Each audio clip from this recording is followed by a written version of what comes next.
Okay, Beth, over to you. Thank you. I'd like to say two things before I actually launch into the sort of introduction for tonight. The first thing is about language. I use language like I speak of God, I speak of the Spirit, because that is my language. But please translate that into whatever you mean by God, or the God of your understanding, if that's how you want to put it. And I hope that my language won't upset anybody, but that's the way I think and speak. The second thing is, please speak up at any point during what I'm saying. I don't mind being interrupted. Raise the electronic hand, and I'm sure that somehow Jill will manage to sort of get you in. But please do speak up if you want to clarify something or object violently to something. I don't mind being interrupted. I want to pick out three things from our subject and from what I wrote in the Friends Quarterly article, which will lead, I hope, into perhaps the three questions that we can take into the groups. The first is that my premise is that in meeting for worship and in meeting for business and in our Quaker lives, we start by making ourselves available to the Spirit and available to the others joined with us in worship. We hand over our own thoughts. As Isaac Pennington said in that passage in Faith and Practice, give over thine own willing, give over thine own running. We make ourselves available. I mean, sometimes we don't do that. We come to meeting with a deep need and something we really need to think about, but generally we make ourselves available. And in that, I think we are good at discerning. Quakers are good at discerning a leading, a movement, a coming change. I think there's a bit of evidence for this. If you look at the passages in Quaker Faith and Practice about ecological awareness, look at the dates they were written. We were aware of this need in the world decades ago, centuries ago. It even goes back to John Woolman and before then. And I think that Friends, there's a sort of sensitivity about Friends, which enables us to see things that are coming. Not all of us can do this, but as a rule, not as a rule, as a body, as a community, we can sense things that are coming, that are moving. We can sense leadings. And so I think one question I think we might like to focus on tonight is, can we share an experience of good discernment, of being led? Maybe a time when you were led to minister in meeting. It may be a decision you were part of that was made carefully and that you know had a good result. What helped your discernment? Or was there a time when you were led to take an action? What did you learn from that process of being led? So that's the first question for us tonight. Can we share an experience of good discernment? The second thing is that I sense a balance in what I wrote and a balance in the society's life between this fluidity, this openness and stability. You know, we all need stability, but we need the openness too. And it has been a theme for me, I suppose. It's living with the Spirit, living with the moving Spirit, of which the symbols are breath, wind, fire, air.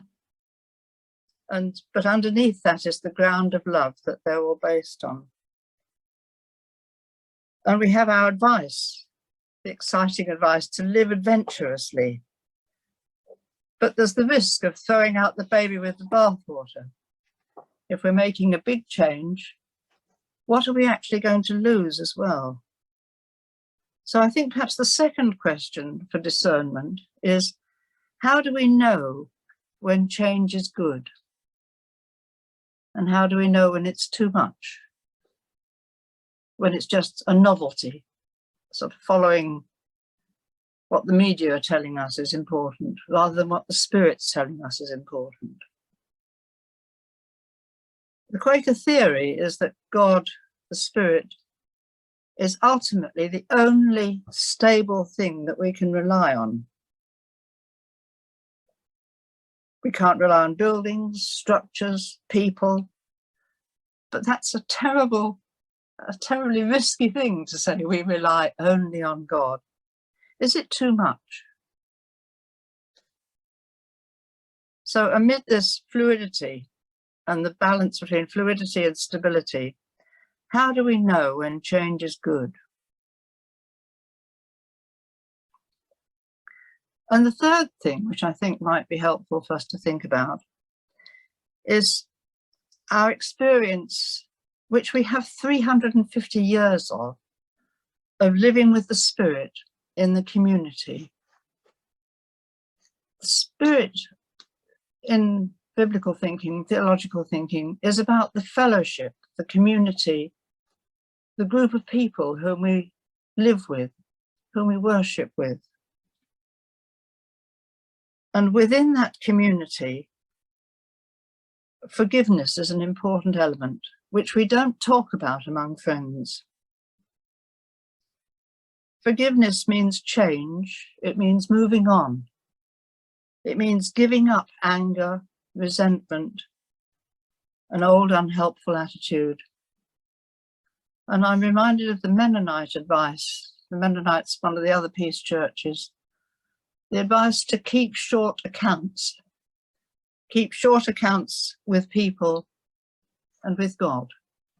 To be ready to move, not just to hang on to things, old resentments, old anger. And I wonder why we Quakers don't talk much about forgiveness. Is it because we just get on with it? We live it?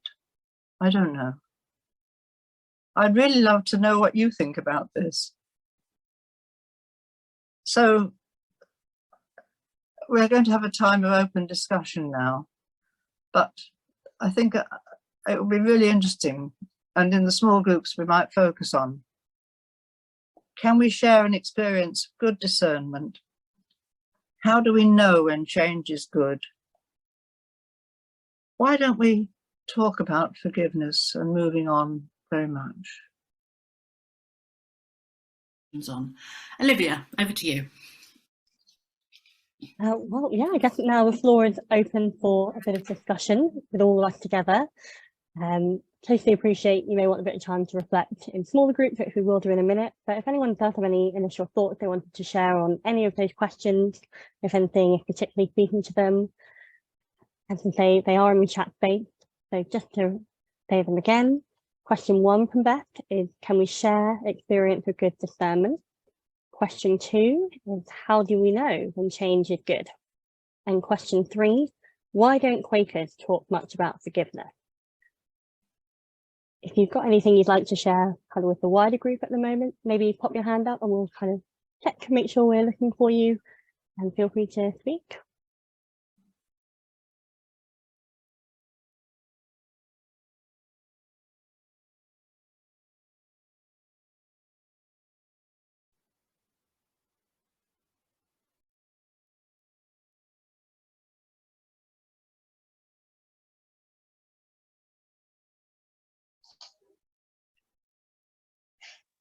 Phil, I can see you've got your hand up.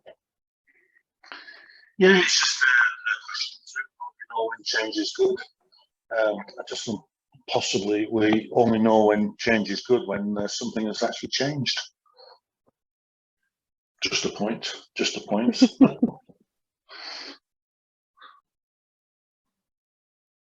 There's something there, I suppose, about change actually happening, something actually being done, rather than just talking about it all the time, which can be the easier part, I suppose. And we'd like to leave some space here now for people to maybe share some of the things that we're said, and we'd encourage you to please only do things which you were saying, kind of I statements rather than anyone else's points, just in case they don't want those shared. But yeah, if there's anything that you would like to share with the larger group, I mean, I got to hear some tidbits in each one, which was very interesting. So it'd be lovely to hear more if you'd like to share. We'll leave some space for that now. And again, if you can just pop your hand up. Oh, we've got a raised hand already from Isabel. Please go ahead.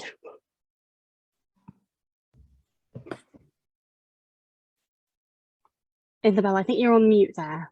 You might just need to unmute yourself first. Great. Certainly.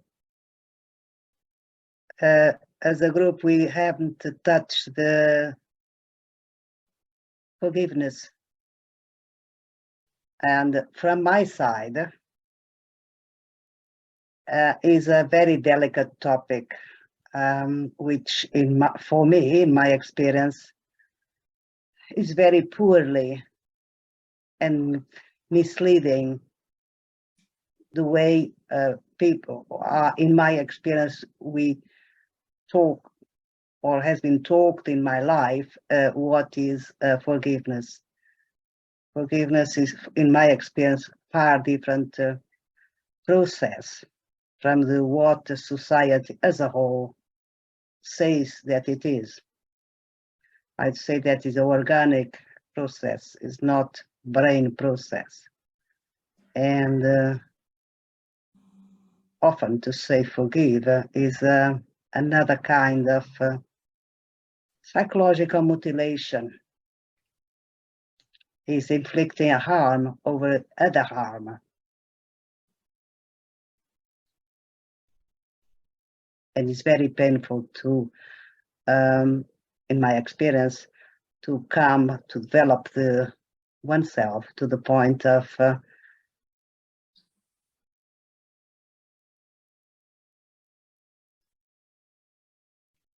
forgiveness in some cases.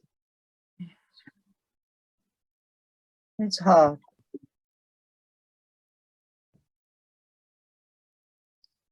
Thank you, Isabel. Feel free to lower your hand as well if you'd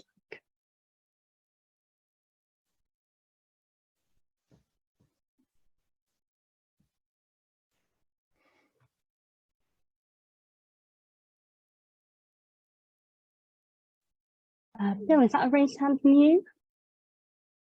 It is, yeah. We asked the question why Beth asked the question about Quakers not being very good about talking about forgiveness. My personal experience is that it's a topic that is discussed, and it's discussed in some depth and some sensitivity. So why raise the question, Beth?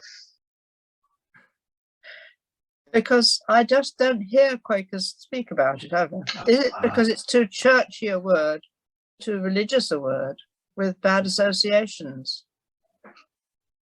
Or do we just sweep things under the carpet? That is very often the approach in a group which values peace, is not to raise difficult issues.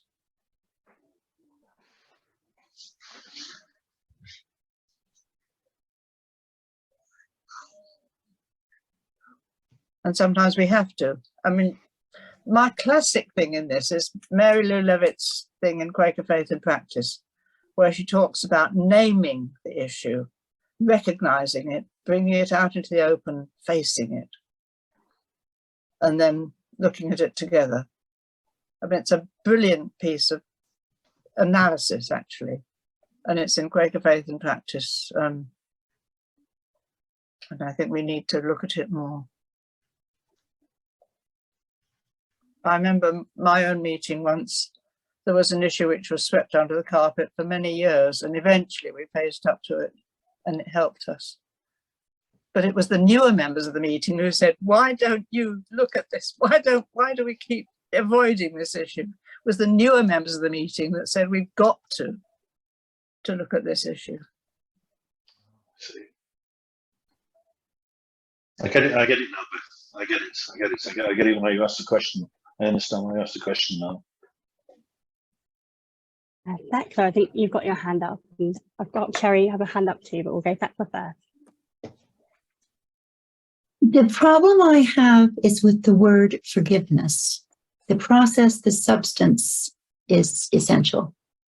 But the word forgiveness sounds to me, possibly because I grew up in a very hellfire and brimstone evangelical background, that to say I forgive you sounds, I can't do, because it makes me feel like I am claiming that I am the ultimate judge of right and wrong, who is the power to forgive or not. So it's just that word that I need to work around. Thanks, Thecla. I think it's a word lots of people find difficult. Maybe that is what you're kind of picking up on, Beth. Lots of people are not comfortable with that word specifically. Cherry, you've got your hand up. Yeah, we don't talk much about forgiveness, but we talk a lot about reconciliation, and that sort of links up with forgiveness, doesn't it? And we have meetings for clearness and all this sort of thing, which sort of can involve the need to forgive. But I'm a bit like Thecla. I find it a bit of a patronising word, and it is very, just quite churchy.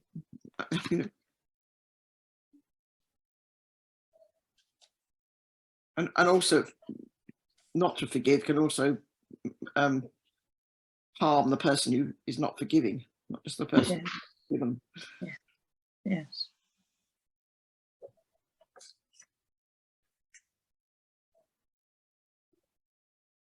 Thanks, Cherry.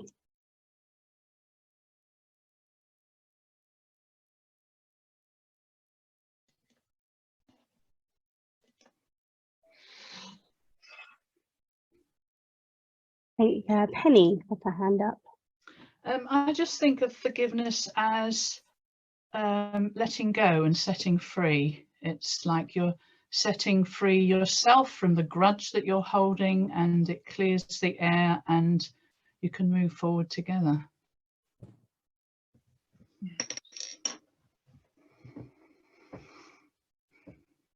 Thank you, Penny.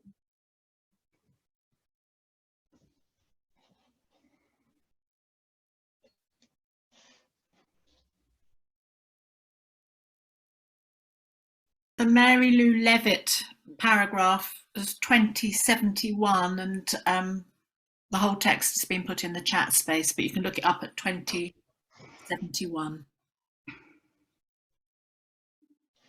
Thank you, Jill. I was desperately looking through Faith and Practice for it and couldn't find, listening to the discussion and also hunting through Quaker Faith and Practice doesn't work. There are lots of helpful people in the background here, Beth. It's fine. Deborah, Chris, they've been running through it. David, you've got your hand up. Going back to forgiveness, I think it's part of the. If you put Quaker phrases together, could you imagine saying, "I forgive you, but I may be mistaken"? Somehow, if you're going to have your stance is not that you are certain of things, but that you may be led into the right decision.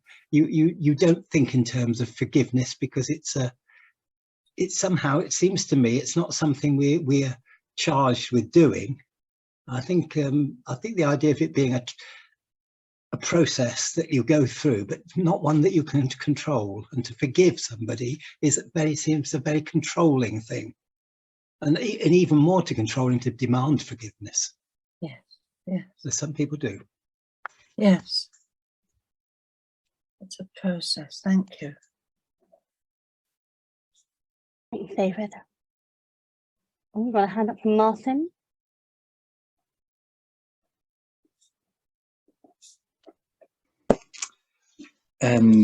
We talked a moment ago about sometimes sweeping things under the carpet because they're too difficult to talk about. I wonder whether sometimes decisions are put off because they're difficult to make and people find conflict difficult, and we end up procrastinating for a long time and not making a decision.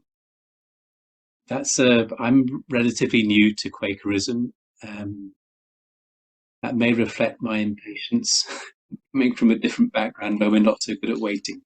I'd be interested in Beth's views on that.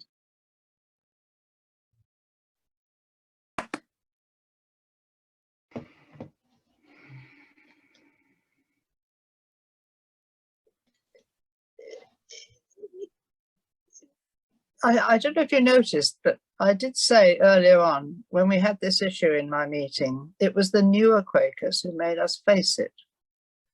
All the early Quakers were new Quakers. You know, they had a firm grasp of the principles and they lived them out. So people who are newer to the society often see things much more clearly than those whose eyes are bunged up with tradition and what we used to do in the old days and things like that. Newer Quakers have a clearer vision very often. So Martin, keep at it. I just wanted to just confirm that, Martin, and you're absolutely right, Beth.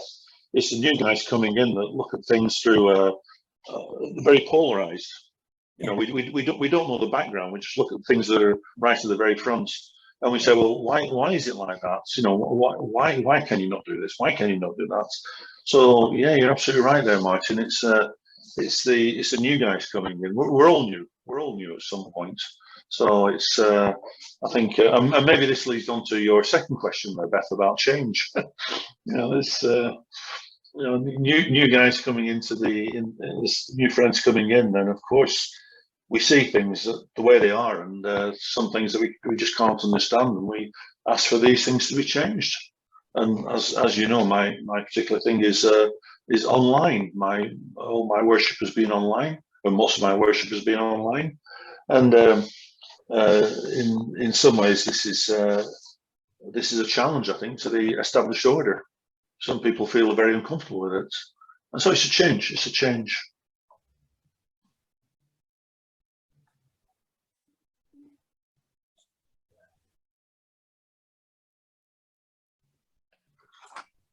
I think we've got a hand up from Ronald, and was that also one from you, Jill? If we go Ronald first. Hello.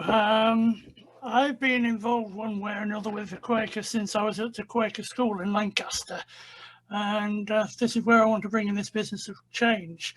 When I first attended a meeting as a schoolboy, most of the people in the meeting were dressed in various shades of grey, black or white. Colour wasn't really a thing. You know, and that's how much things have changed just by the look of things in Quaker meetings these days. I'm not so sure the attitude of mind has, but certainly the look and the attitude of Quakers has in that period of time. The second thing, forgiveness. I think a lot of people today seem to think that in order to get forgiveness, you have to receive it. It's my view that, you know, if you feel that you should forgive somebody, you forgive them unconditionally. You don't expect them to forgive you. And I think if we have more of that kind of attitude, then we get further forward with it rather than waiting for the other person to move first.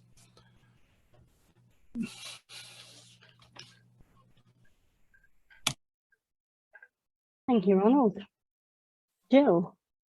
I wanted to follow on from Bill's comments because I agree about sort of new things as and when they come in. So I think there is some new discernment that Quakers need to do around online worship. I mean, why we put God in a box and think God can't work as effectively online as in person fascinates me. You know, what does that say about us? I think the other thing is that there'll be some discernment required around membership, because, you know, our membership is structured at the moment around belonging to a physical geographic body. And I know very well that there are some wonderful online communities, particularly through the Woodbrook worship groups, that flourish online and exist only online. And I think that's, you know, a call to us to do some more discernment about the nature of membership as well. So I think those are two discernments that I see us needing to work through over the next year. You know, why do we think online is a lesser form, and what are we going to do about online belonging? It's exciting, isn't it, that new things come at us?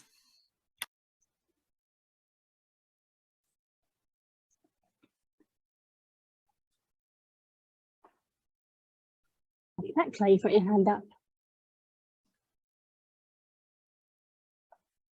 Oh, I think you're on mute, Thecla.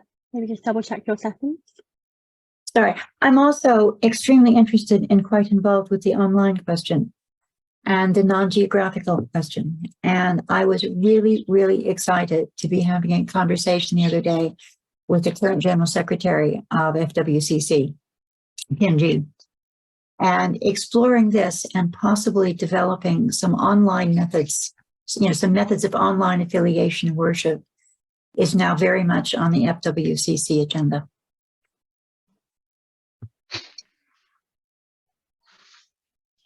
Phil looks very happy. Judith, you've got your hand up. I hope I haven't gone off onto a strand on online things, but the last clerking course that I tutored, which was online, somebody said they wanted to know, how do you clerk a meeting when it's in a room? So for them, the new thing, the change, was not being online. Just to say, you know, change is constant. It's always there. I'll get my... Alistair, you've got your hand up. Yeah, just to say, as I said, probably in our group in West Scotland, we've been doing online meetings of worship for many years. We did it by telephone before Zoom came along, and all our meetings are blended where people can get there physically. But some of the meetings will only be online, and we have regular Sunday night meetings for people who come from all around the world and join us. But then FWCC has had international members before, and you know, so it's not completely unknown.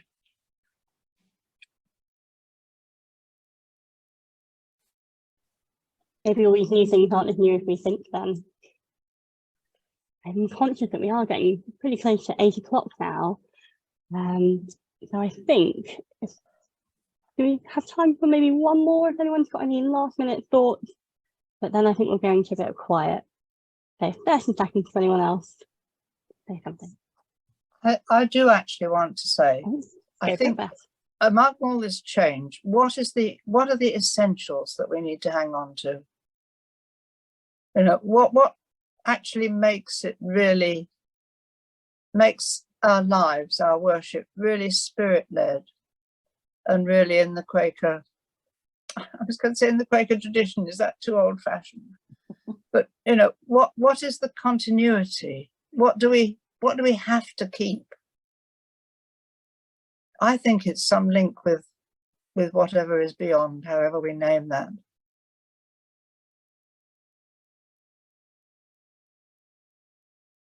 And that awareness that there is something actually leading us, something opening us out, something that we can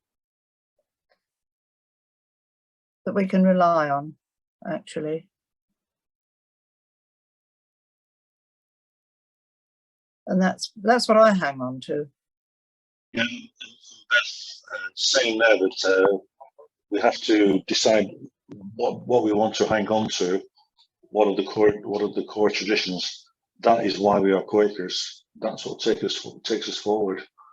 I would think the rest is if it's in a meeting house, or as the gentleman said earlier, whether we wear grey clothes or whatever, that's all the periphery. The question is, what do we do as Quakers and how do we move forward? That's a very interesting point. Well, thank you all for your thoughts. I'm afraid we do have to to a close now, but do continue pondering. I think we will have about a minute of quiet, of worship, and then feel free to leave. We'll kind of let you know when that minute's over.